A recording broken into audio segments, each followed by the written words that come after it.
are we as a people strong enough, or do we need political parties, opposition parties, to provide the checks and balances required in a democracy? Okay, for some of us, I've screamed myself was when all the dominoes started falling into the APC, and it looks like, oh, for me now, I've given up on whether there's going to be opposition. There is no opposition.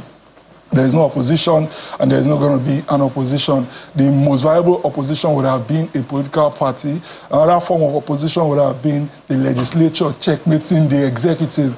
But that never, ever happens in our country. What we have is a rubber stamp rancard in the legislature that just goes on your mandate, we shall stand legislature.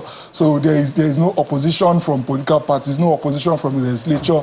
We are assuming that it is the... What about the media?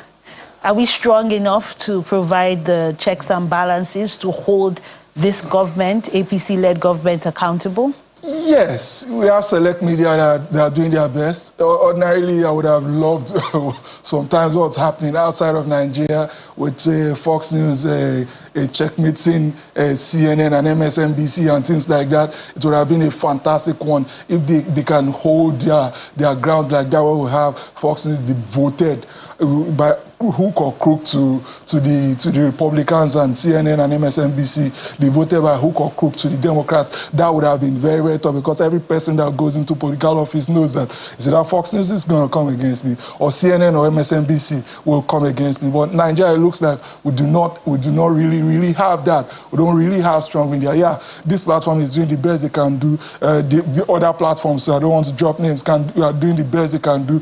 But again, what about the journalists behind it? Journalists, if you weaponize poverty and they are not paid the best they ought to be paid, how would they be professional enough to be able to hold power accountable? What if a politician calls them to the back and offers them what we call the Godfather offer, an offer which they cannot refuse? Who says they will not fall? They are also humans. Yeah, you can say everything about journalistic ethics and things like that they are not supposed to, but in the face of a Godfather offer, how many of them? It's only a few exceptions that will be able to say, no, I hold to the ethics of my profession. I'm going to hold you accountable. I'm going to ask the tough questions. Aside from, okay, the journalist has asked the very, very tough questions. The editor, who is supposed to be the gatekeeper, the owner of the platform, who is supposed to platform it, who says the politician cannot call them behind and make them the Godfather offer that will make them either cut the journalist loose and all. A lot of things do happen in background that will make opposition increasingly tough against this particular government in power. Again, we must remember, the leader of the party is a savant, in a manner of speaking, is a genius when it comes to politics.